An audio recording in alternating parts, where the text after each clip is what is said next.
Hey guys, Retro Gaming Guy here. So today in this video, we're going to unbox, demo, and review the Anbernic RG Cube handheld video game console. So this looks like a really awesome handheld. Can't wait to dive into this. So first and foremost, we're going to unbox this. We're going to see what this offers in terms of layout and design. Then we're going to boot it up, tour through exactly what comes on here stock. And then we'll jump into a bunch of games to really determine what the performance and overall experience is like gaming on the RG Cube. Let's dive into it and get started. All right, guys, here is our Anbernic RG Cube. We'll start unboxing this now. As I start to open this up, I want to give you guys some basic information about this. This offers for a CPU, the Unisoc T820 processor. For a GPU, we have the quad-core Mali G57, and we have 8 gigabytes of RAM on here. So we do have a micro SD card that comes right here on top. Now, that's probably going to depend on who you source this from. I'll provide you guys with a link in the description of this video for the exact one that I picked up from the exact person that I bought from, or the exact company that I bought from. So this is a 256 gigabyte micro SD card here. I will mention it's a generic micro SD card, so typically I will say go ahead and back this up, and I recommend using a SanDisk or a Samsung micro SD card. I just find them to be a lot more stable than anything that is just a generic brand. You will thank me later, because if you just kind of ride out the way that it is, you likely will end up with a corruption long term. And, that's not always the case, but oftentimes it is an issue that most people do run into. So I'm just going to take all the contents out of the box here, just so we can view it a little bit easier. So again, we have that 256 gigabyte card right here, which we will insert momentarily, and we'll boot that directly up.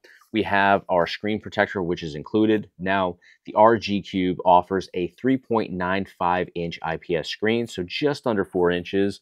This is something that's going to come in handy. Just gives you that extra protection to install this over top of the IPS screen. We have the 2-part wipes here, which is obviously just the prep for installing that screen protector. Here's our user manual, which we'll open up and just kind of thumb through. I'm very familiar with these, having reviewed several other Anbernic handhelds very recently. So we have this in a couple different languages. For those that speak English, we're going to access this side. And it basically just walks through what's included in the packaging here today. And it walks through all of your port options, how to navigate everything within. So very good information here. I'm going to go ahead and tuck that away for right now. Inside here, we have our charging cable, I would assume. So let's go ahead and open that up, see what's waiting for us inside there. There we go. So it's a USB-A to USB-C cable. USB-A is going to plug into like a computer, or if you have a power outlet that supports USB-A connection, you can plug it directly into that.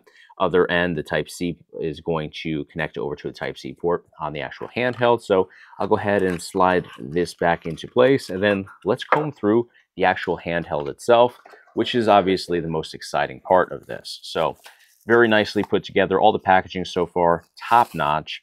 We have this little foam insert over the top just to protect it in transit. Now, I have the pink color here, which actually looks very sharp. Not my personal taste, but I'm digging the way that this looks. I mean, this is a very cool finish on here. It's got a shimmery gloss sort of finish. And this has a little bit of weight to it. It's not heavy. It's not a strain to hold on to, but it definitely is a little chunky. It seems like it's very well put together as well. So we've got our A, B, X, Y 4-button configuration over here. We've got dual analog sticks. I like the way that they're staggered. A lot of handhelds will have them kind of lined up perfectly with each other. I like the staggered feel to this, very similar to that of an Xbox controller. D-pad over here, and it's kind of like a Sega D-pad over here, where it's rounded, everything's connected. It's not just your simple cross piece like you would have on a Game Boy Color, for example. Seems to roll very nicely. We have a couple different buttons over here. This is a home button or a back button. This one, I believe, is a reset button. Over here, we have start and select, which is abbreviated ST and SE, start and select. So very nicely put together. Again, we have that 3.95-inch IPS screen here, so just under 4 inches. And then up at the top, we have our shoulder and trigger buttons. And wow, this is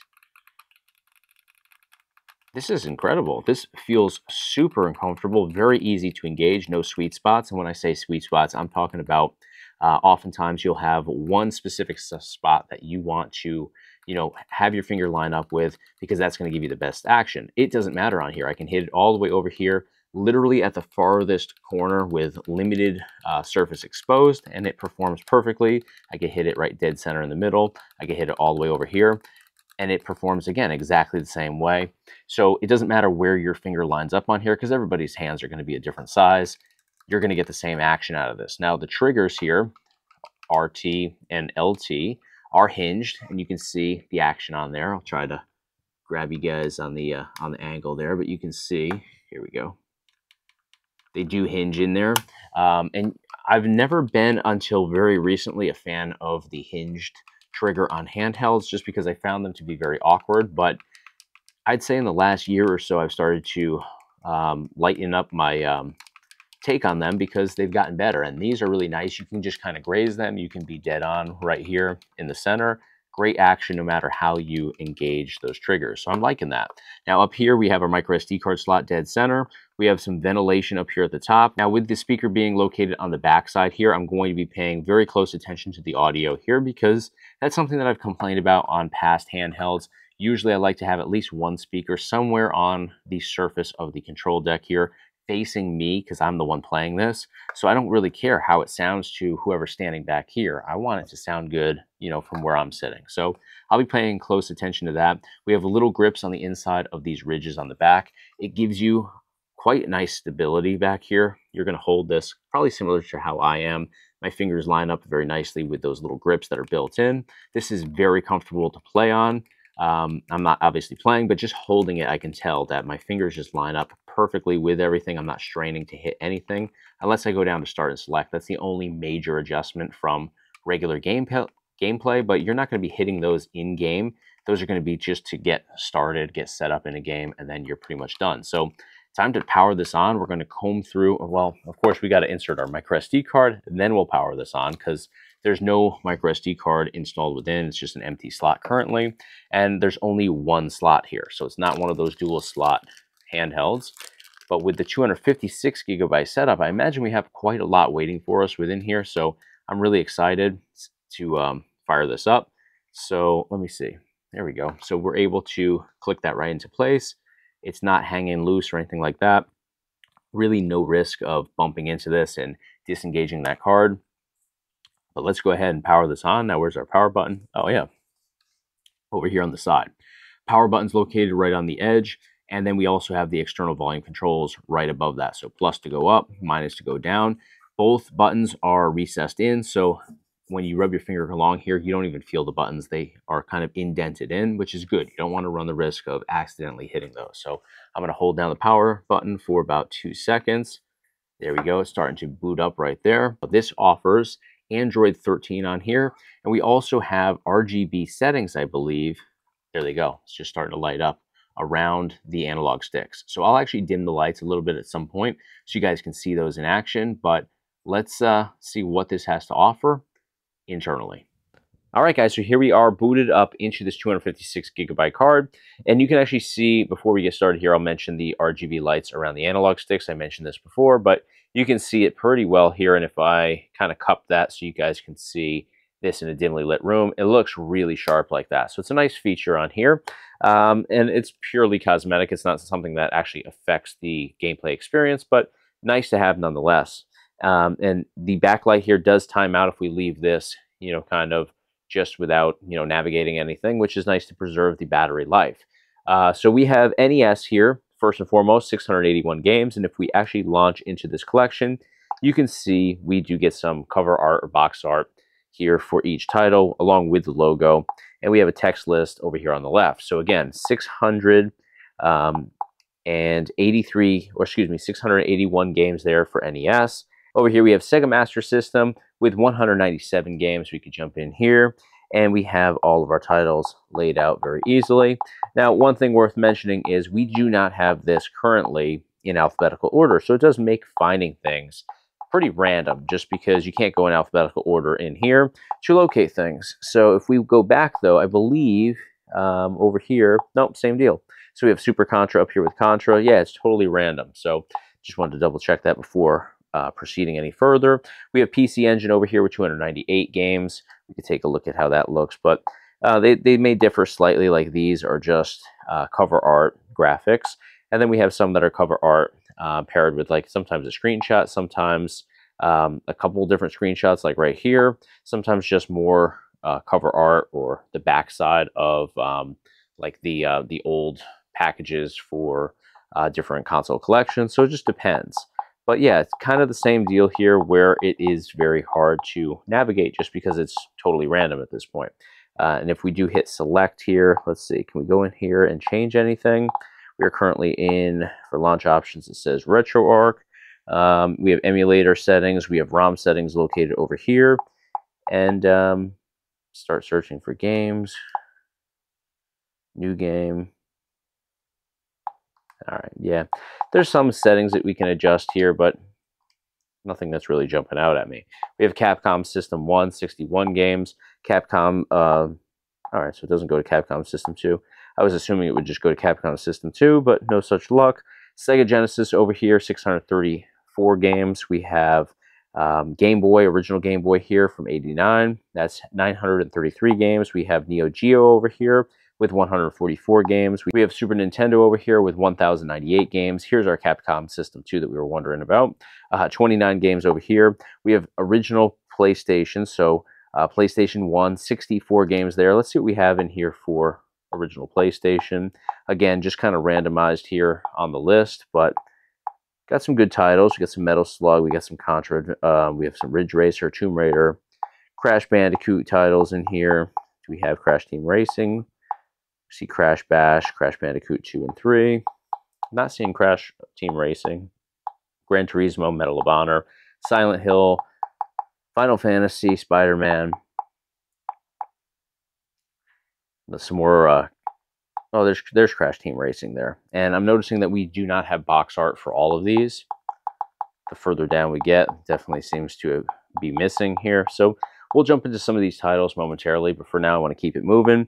Next over we have Sega Saturn with just 6 games over here. We'll take a look at the list. Street Fighter the movie, it looks like. Bomberman Fighting, or excuse me, Bomberman Fight, it looks like. So I'm not actually familiar with any of these. They look like foreign releases to me. We have N64 over here with 16 games. Definitely an N64 guy. So we've got some Turok, we've got some Castlevania, some Doom 64, F-Zero X, GoldenEye 007, Killer Instinct Gold, Perfect Dark, Pilot Wings, 64, Star Fox, some Zelda in here, some Wave Race, Kirby 64, some more Zelda. Yeah, definitely some good stuff here. Same deal, though. Not everything. It looks like the first couple have data scraped, and then over here it's just totally blank. There's not a screenshot. There's no logo or box art of any kind. So, all right, we've got 16 games there. We'll keep it moving. Capcom System 3, just 4 games here. MAME, wow, massive collection here for MAME. 1,366. Comb through here, we got some Mortal Kombat, Aliens, Bad Dudes. Looks like some good stuff here, but yeah, it's the same sort of deal. It's not in alphabetical order, and it appears to actually be in alphabetical order here, but they're not the full titles. They're just the file names. So it can be tough to figure out exactly what they are because they are abbreviated, and in some cases they're not abbreviated well in a way that's user-friendly by any means. So we'll back out of this one. Over here we have Nintendo Game Boy Color with 574 games. We've got some Dreamcast in here, 85 Dreamcast games. Now, I'm a big Dreamcast guy, so I want to see what is offered in here. Four Wheel Thunder right off the bat, I'm a big fan of. We've got some Capcom versus SNK. We got some Crazy Taxi in here, some Sonic Adventure, Soul Calibur, some more Crazy Taxi 1 and 2 are both in here. Daytona USA, Dead or Alive 2. Dynamite Cops in here. Frogger, Gauntlet Legends. We've got some good stuff here. Jet Grind Radio, Power Stone 1 and 2. Some more Sonic Adventure, so both of those are here. Soul Calibur 2's in here. Some Star Wars titles, some Street Fighter titles. Test Drive, we've got Tokyo Extreme Racing 1 and 2. Virtua Fighter. Pretty good. You know, there's definitely some titles missing here that I'd like to see on here, but all in all, not a bad collection by any means. 85 games for Dreamcast. Neo Geo Pocket, we've got 37 games. Sega Naomi, we've got 7 games. What do we have for Sega Naomi? And I love the way that this is scraped here. Unfortunately, not everything is laid out as nice, but yeah, pretty cool. Wish there were more Sega Naomi games, but it is what it is. We've got Wonder Swan Color, 66 games here. Sony PS2. Wow, all right. So 32 PS2 games on here. What do we have? God of War 2. That's pretty crazy. If that actually runs on here, I'll be really blown away. We've got Tekken Tag Tournament. We've got some Crash Bandicoot in here. Virtual Fighter 4. Harvest Moon. Wow. Metal Slug. Virtual Cop 1 and 2. Devil May Cry 3. Silent Scope 1, 2, and 3. All right, so whoever put this together likes Silent Scope.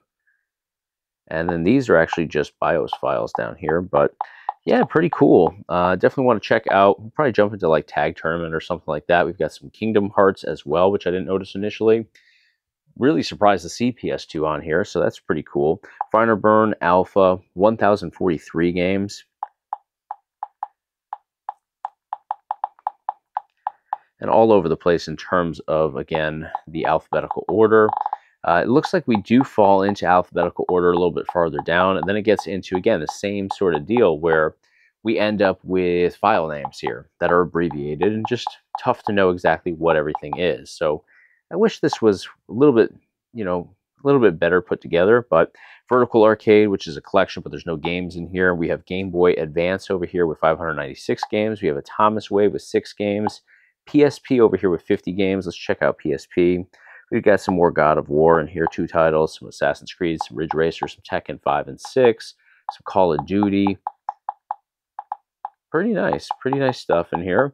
We'll definitely check out some titles here during the testing portion of this, but some more Soul Calibur. Definitely some cool stuff, some Tomb Raider. All right, we'll keep it moving.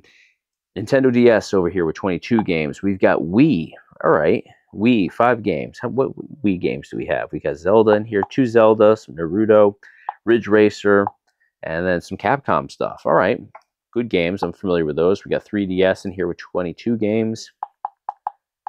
Some Sonic, was that Sonic Boom?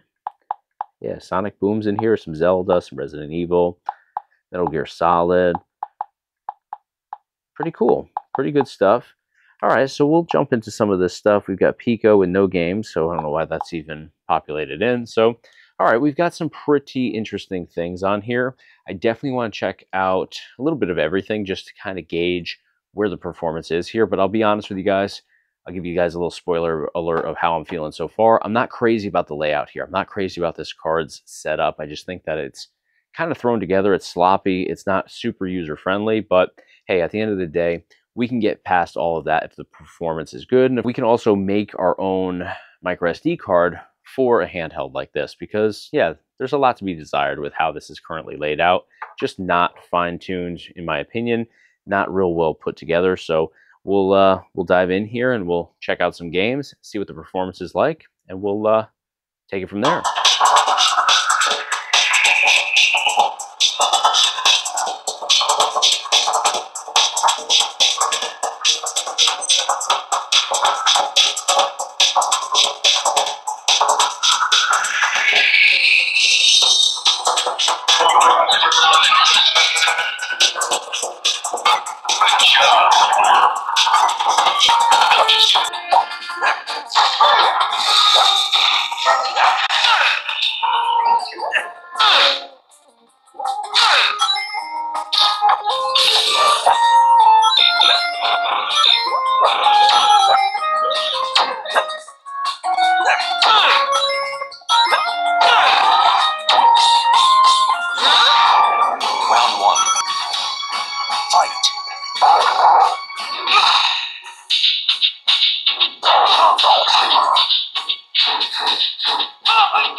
Round 2.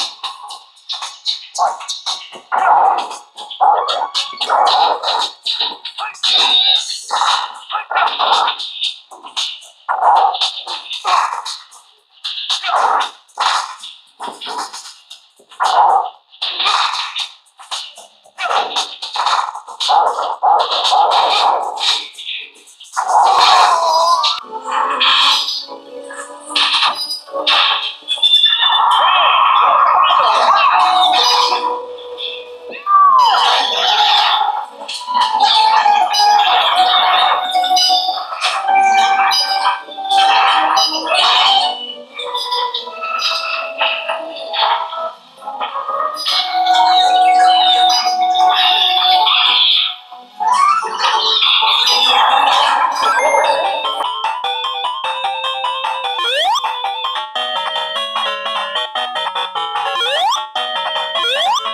All right, guys, we jumped in here. We checked out the RG Cube from Anbernic, and wow, I love what this offers. The D-pad, exceptional. It's got that Sega sort of feel to it, so it's a rounded, fully connected D-pad, very easy to navigate and pinpoint, where you want to go, when you want to go there.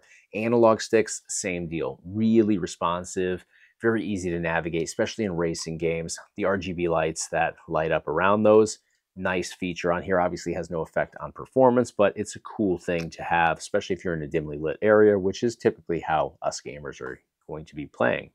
ABX and Y, very responsive. There's no latency issues on here. There's no sticky buttons of any kind. I love the shoulder and trigger buttons as well. I talked about how they're super responsive. There's no sweet spots. You can hit them literally anywhere on here, and they're going to perform the exact same way. Start and select is nice. External volume control is good. The power button on the edge is very nice. Just everything about this is put together and built in a way that is very reliable and user-friendly. Even the audio, I talked about how the speakers on the back side, which initially concerned me, it's very good audio quality. So yeah, that just proved to not really be an issue at all. And I'm seeing that more and more with handhelds from Anbernic. When I see a speaker located in a spot where I wouldn't personally put it, I have that initial concern, but they seem to be putting me at ease a lot lately because they're finding ways to get that audio to be crystal clear and to sound good on the opposite side. So it doesn't make much sense at first glance, but it pans out in the end. Now, this uses, again, Android 13, which a lot of people are not familiar with when it comes to handhelds. I'm getting more and more familiar with it. It's nice because you can do more than just gaming on here. You can use Android apps. You can get the Google Play Store going. You can actually get games from the Google Play Store. So it's nice because it gives you more options than just using the micro SD card that's provided. Now, micro SD card that's provided is a generic 256 gigabyte card with tons of games on here, thousands in fact. There's a good offering of titles here. It's not a seamless, user-friendly experience in that, navigating games and finding games that you're looking for, it is definitely a challenge. There's a lot of games that use the file name rather than the title, so there may be abbreviations. It may be hard to find what you're looking for because you might be using the search and typing in like Michael Jackson's Moonwalker, for example, and it may be abbreviated. That's just an example, but oftentimes there are abbreviations because the file names are shortened and condensed. So just locating what you're looking for becomes a challenge because you just may not be spelling it the way that they have because they're basically misspelling it. Same could be said for the fact that it's not in alphabetical order. So if you go through your collections, you have to kind of get lucky finding what you're looking for there. So I'm not crazy about the card itself and the way that they've constructed it and put it together. It's just not user-friendly. So I would say to have the best possible experience on the RG Cube, I would recommend setting up your own image for this or getting a pre-set up image that you can either flash to a micro SD card or purchase already on a micro SD card, and then just simply insert it into this, boot it up, and you can just dive directly into games and be able to navigate things in a very seamless manner. I don't know of any plug and play images for this yet, but I'm sure people are making them. Something maybe you could find on like Arcade Punks or something like that in the near future. But as of right now, I don't have a line on any of that stuff. But I'm sure it will be coming because we've seen people put together some really amazing stuff for all the other handhelds that are out on the market. So usually takes a little bit of time, but I have no doubt that somebody will put out something for this. So yeah, I mean, that's the route I would take. I would either build my own, which you can certainly do. Google will be your friend there. It'll tell you exactly how to do that, I'm sure. Or just wait around for somebody to build a pre-set up sort of image for this that you could just simply put the card in and get started diving into your favorite games effortlessly. But for $186.99 at the time of this video, with the provided card here, it's a great starting point. You're going to have a good experience, but you could have a better experience if you put the time in yourself to improve it. So let me know what you guys think, though. I like the capabilities here to where you can use the micro SD card and access the games that are included, or you can go and get your own games, set your own stuff up on here, use the Google Play Store, etc. There's just tons of capabilities here. You can download apps to this. You can use this like a mini little tablet in a lot of ways. So definitely has a lot to offer. I'll provide you guys with a link up here at the top of your screen as well as in the description of this video. So if you want to get some additional information on what the RG Cube has to offer, just click those links. Let me know in the comments though what you guys think of this handheld. Are you a fan? Do you like what you see here? Do you have firsthand experience with this handheld? If you do, let me know what you think of it after using it in the comments of this video. Thank you guys so much for your time. If you enjoyed the content today, please give me a thumbs up on the video, and of course hit subscribe to stay in the loop for all future videos right here on the Retro Gaming Guy YouTube channel. Thanks for watching. I'll see you guys real soon on the next video.